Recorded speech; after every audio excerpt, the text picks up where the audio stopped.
And you're out of here! Get it? The ejector. I got the ejector. You know, this was a lot funnier in my head before I actually did it.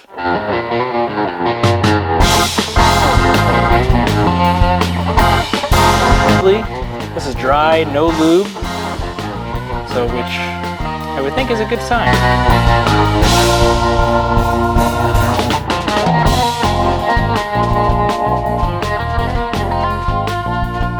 Hey guys, welcome back to the Untrained Unprofessional Workbench. I'm Nobody, and today we're going to be doing a project that I was not planning on doing. Now, if you watched the first video, you saw that we had a slight problem with the ejector. It was kind of loose, and that just didn't sit well with me, so I got a new one. Actually, I bought two, because I wanted to get the best fit possible, but we'll talk about that in a minute. Before we get hot and heavy into the whole ejector issue, I wanted to talk to you really quick about tools. Now, some of the tools, we kind of discussed in the first part, but I also want to talk to you about how those should be used, some things that I've learned from the first video, and also about a tool that you should make. And it's a good one. And it's fairly easy. All right, so the first tool is this slide pusher. Now, I got the slide pusher off of eBay earlier this year, anticipating that I was going to do something like this. Now, I have since looked for these again, so I know, well, at least so I can tell you where to look for them, but I am not seeing them on eBay as of the timing of this video and the last video, and I don't see it anywhere on sites like Brownells or Midway. So if you know where to find these, please put a comment below so that way we can help others find this handy little tool. Now, the pusher just locks in to where the barrel bushing goes, and it helps get some leverage for basically lapping your slide. Now, something that I learned is that if you have a loose fit on this, if you're not careful, you can put a nice little ring on the front end of your slide. Now, I'm not too worried about that because I kind of figured I was going to be refinishing this anyway, so I wasn't really looking for it or really trying to avoid it. Now, if you're trying to preserve the finish of yours, maybe, put like a little bit of tape on there and be very cognizant of how easy it is to rotate this as you're pushing on it. All right, so the next tool, and we talked about this in the first video, is the frame holder. Now, the only thing that you really need to know about the Power Customs frame holder is that, again, if you're trying to preserve the condition of your slide, you may get a little bit of movement as you're working it because there's going to be some little high spots or rub spots either here on the frame or on the holder itself, and it can put some additional little wear marks. So if you're worried about its condition, maybe put a little bit of tape on it and help preserve it. Okay, so next tools are the Brownells swages. And you use these, so like this is the double-sided one. To use this, you'd put this in your frame holder, and the double-sided will actually fit on both sides of your frame, and that allows you to knock it down to a consistent level. And of course, this should be used with slide fitting bars, that'll act as an anvil, so that way you can have a predetermined depth to be able to knock these down into. Makes it nice, easy, consistent, no guessing, a couple thousand here or there. Kind of nice. Kind of pricey, kind of useful. Now, the other one is just a single-sided. So you can do one side at a time if that's what you want to do. But the problem is that ejector is kind of in the way. So you have to remove the ejector if you want to use something like this. Now, the alternative is you can make yourself a tool specifically for that and knock that down without removing the ejector. So requires a little bit more effort on your part, but you have the satisfaction of knowing that you made a tool. So the last one, and this is one that you'll definitely have to make, and it's one that I thought about for a while, and I saw this on 10A Performance. Hilton Yam made this. Yam? Lamb? We'll just call him Hilton. Should have done my research on his name as a reminder. It's one that Hilton made, and basically it's just a modified screwdriver. And what it is, it's made to take off your ejector. Now if you notice on this ejector, it might be a little bit hard, is that there is a little slot located right here. So this fits down on the frame and it fits nice and tight, and that little slot allows you to get up and pry between the frame and the ejector to lift up on it, because you don't want to bend it up this way or that way, because you'll break these little legs and then you have a whole nother problem going on. So you got to make a tool. Take a screwdriver. Now this one I got from Cal Ranch. It's a 3/16, and I like this because it was the same diameter all the way along the, don't do that. It was the same diameter along the entire shaft. So what I need to do is grind this to where I have a nice long beveled shape to allow me to gently pry up underneath this. Because you don't want it too steep, because then if it's too steep, you torque it this way, and torquing is not good. This is the finished product. Have a nice long bevel on it, and allows me to get up underneath and gently lift and pry up to get the ejector out. So, fast little project. Now, I'll tell you that I used a 2x72 belt grinder to do it, which made it fast. If you don't have one, you can do this with hand files. It just takes a little bit longer, and it's not that bad to do. I ended up buying two different ejectors. I got the regular extra long ejector, and I got the HD oversized ejector. And I got both of them because I wanted to make sure that I had the best fit in the slide. As you can see, the HD oversized is quite a bit oversized, and depending on what you have going on, you know, this allows you to really customize to your particular setup. Luckily for me, the regular extra long ejector is a pretty good fit. Just so you can see the difference between the new ejector and the old ejector. This is the old style of GI, and this is the new one. So hopefully I can get a more consistent ejection pattern out of this versus the GI style, which threw it in my face, threw it over my head, threw it in front of me, threw it to the right, to the left. I mean, it was all over the place. So it was almost like a sprinkler system. So even though the new ejector has a longer back leg, I still noticed when I inserted it into the frame that it was still rocking a little bit. So the holes are a little sloppy. Well, I wanted to try to get the most consistent fit and lockup on this ejector as possible. So I did a little bit of prep work to the frame. Now, what I did was I took some Loctite 638, I acroglassed the ejector, and then I put some of that 638 in the rear hole only. The front hole, I'm going to have a cross pin, so that should lock it into place. So I wasn't worried about that. I wanted to try to create or eliminate any potential rocking or lifting of the ejector on that back hole. And it worked out really well. As you can see, I got a little bit of 638 that I got to clear up here on the frame, which will just be a razor blade, but it fits really snug, which is why it's so important to have this tool to be able to pry it out and lift it out evenly. Make one of these. You will use it. Okay, so I can feel a little bit. You see barely where it's rubbing right there, but also it stops right there on the ejector. All right, so what I'm using is I'm using a file that has a safe edge on it, so that way I can get right into this corner with the safe edge and not take anything off of here, because I think I'm okay right there.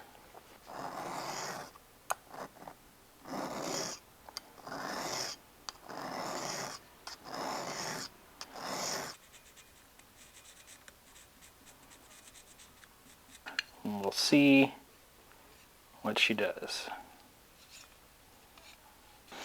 Okay, it's going on a lot smoother.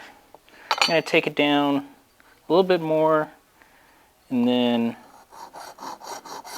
might just lap it in. All right, so almost there. You can see just a little bit where it's hanging up here on the bottom, closer to the rail, and just a little bit back here. So take a little bit more out, and then should just be able to pin it, and I can lap it into its final dimension, or at least I think I could.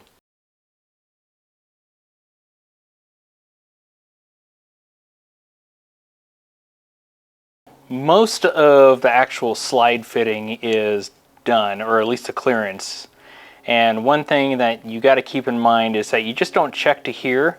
You want to check on the full stroke of the slide. So it does tighten up just a little bit around here, which I think once I get this ejector pin in and there is absolutely no movement of the ejector, I'll be able to see where that is making contact and take care of that.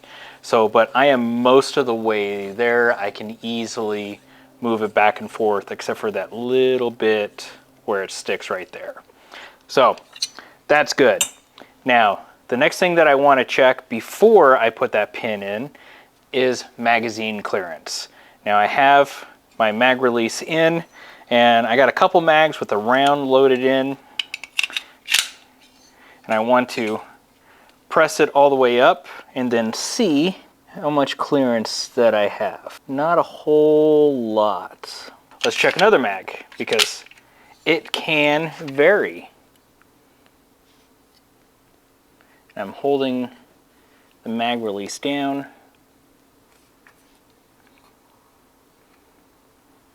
And I'm also holding the mag fully into the mag well here. And I'm making contact just on the very tip of the ejector. May not be an issue once I'm fitted, but I need to know.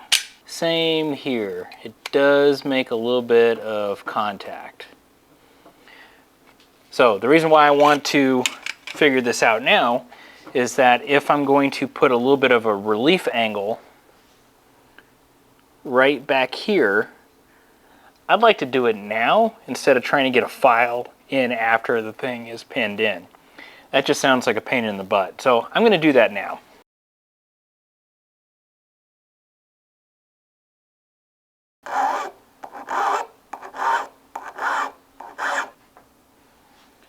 All right, so I'm going to try that and see how it does.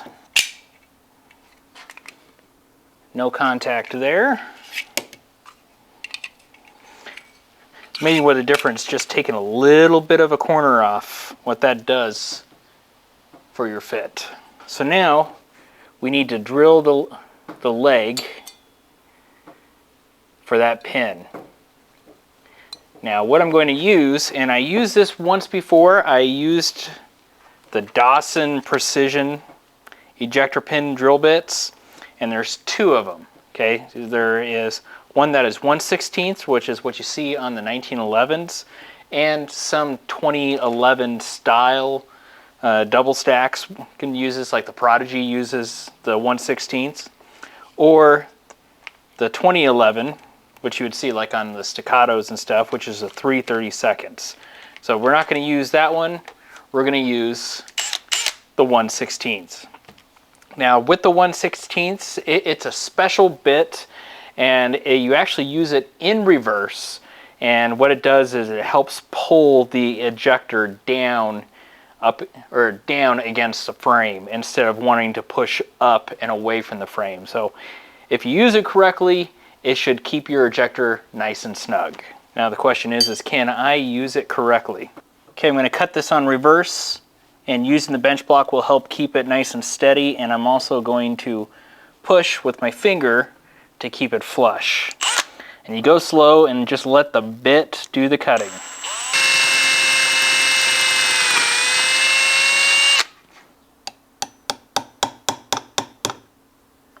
Making sure that I don't hit the rails. You don't want your slide to catch on this. Now that this is lock solid, see how this fits. A little bit tighter, so that tells me that the slide was pushing the ejector over a little bit. Now we've got to finish fitting this, which is going to basically be a duplication of what I was doing before with the files, marking, see where it's actually hitting. Alright, so I'm going to try lapping it. Now I put compound just where the ejector would make contact here on the slide. I don't want to get it into the rails or minimize it as much as possible. That way I'm not removing more material. So we're going to go ahead and give this a shot.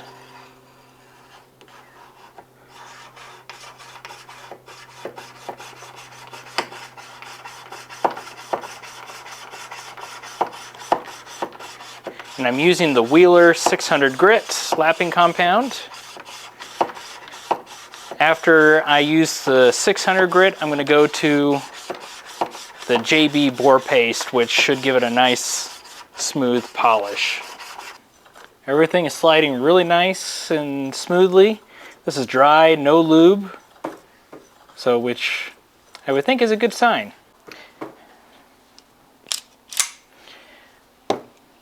Alright guys, so we're going to see how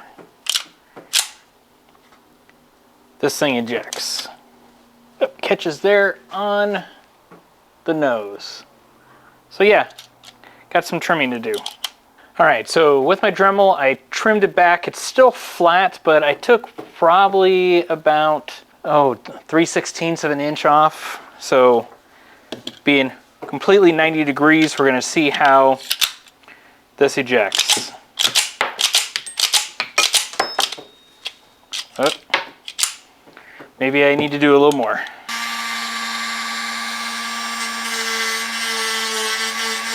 Okay, take off the burrs.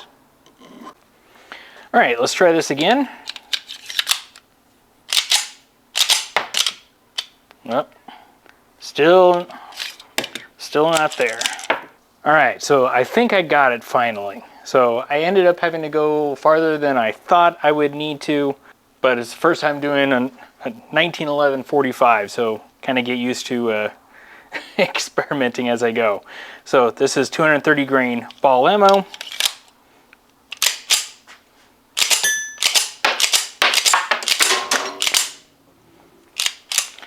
All right, so that first one actually bounced off of my hand. It was in the way.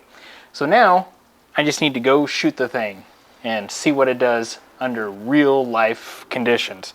But before I do that, let me take this apart and show you how far I had to cut it back and the little facets that I put on it just to help with the ejection angle. All right guys, so that might be the finished product right there. I won't know until I actually put some rounds through it to test it. So, but want to show you how it came out. Now, I have some facets on this to kind of help with ejection from just learning and reading, you know, that I've done of what people are doing. And let me show you on a piece of paper what I'm trying to do. All right, so this is obviously the side view. We got a 90-degree angle, and I put like a 20-25 degree angle on it. It wasn't super steep or anything to kind of help kick it up, so instead of it just hitting the flat and then kicking out to the ejection port, it kind of hits the flat and kind of rolls up a little bit and up and out. Also, this is looking straight down at the top of the ejector. So this right here is this angle. Well, I have a compound angle here to where coming off of this corner, I have an angle, and that way it helps it roll to the right. And then right up here on this corner, I have another slight little angle to help everything roll up and out. If that makes sense. Does that make sense? All right, so I won't be able to know if I actually pull this off until I get into editing, but I Sharpied the very front at the bottom and also that corner right there. So you should be able to see the shiny other angle, which is this side right here, and also the top. So I'm just going to kind of move it back and forth, and you can see the angles, or hopefully you can. All right, so I went ahead and I put 3 mags through it, and everything seems to be ejecting just fine. The extractor appears to need to be tuned, or needs to be tuned a little bit. I had to put a little bit of tension on it because it wasn't holding around. So, but I got enough on it to be somewhat good, and I don't know how the geometry is mating up with the actual round, if it's touching or whatnot. That's a later thing, but I just wanted to test to see if it was going to reliably kick out the brass, and it seems like it's doing it. So there's still a lot more that needs to happen on this. Like right now, I need to go ahead and take care of that guy right there.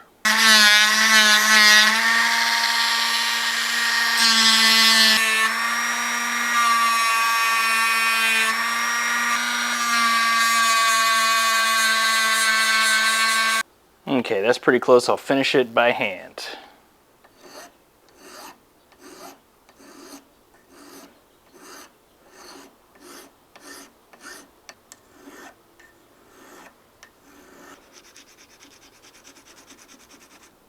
Vast improvement over what's been sticking out there. So that is pretty darn close to final. And I say final because when I put in the new one, I imagine I'm going to have to dress it and everything. So I'm probably going to be doing a little bit of filing, and I don't want to take off too much material right now and go, hey, you know what, I accidentally took off more while I was getting this down to size. So, but this is pretty darn close to where it needs to be. There's a little bit, and I can't tell if, it just might be that slight little gap right there, but I think it's pretty darn close. Well, what do you guys think? That wasn't too bad, was it? I mean, honestly, fitting this back part was the easiest. Actually fitting this to work with the slide was the hardest part. That took a lot more time than what I'm showing in the video. You know, it's worth having it exact. Also, I'll tell you that this project is working out to where the slide to frame fit is a heck of a lot tighter than what I was aiming for, but it's functioning. So maybe it's not custom pistol tight, but it's not exactly GI loose either. So it's kind of in between. Oh well, so I did better than I thought. Hey, thanks for watching, guys. Feel free to put comments down below, and also just want you guys to know that if I can do this, you guys can do it too, because it just takes the will to try it. Get out and try it.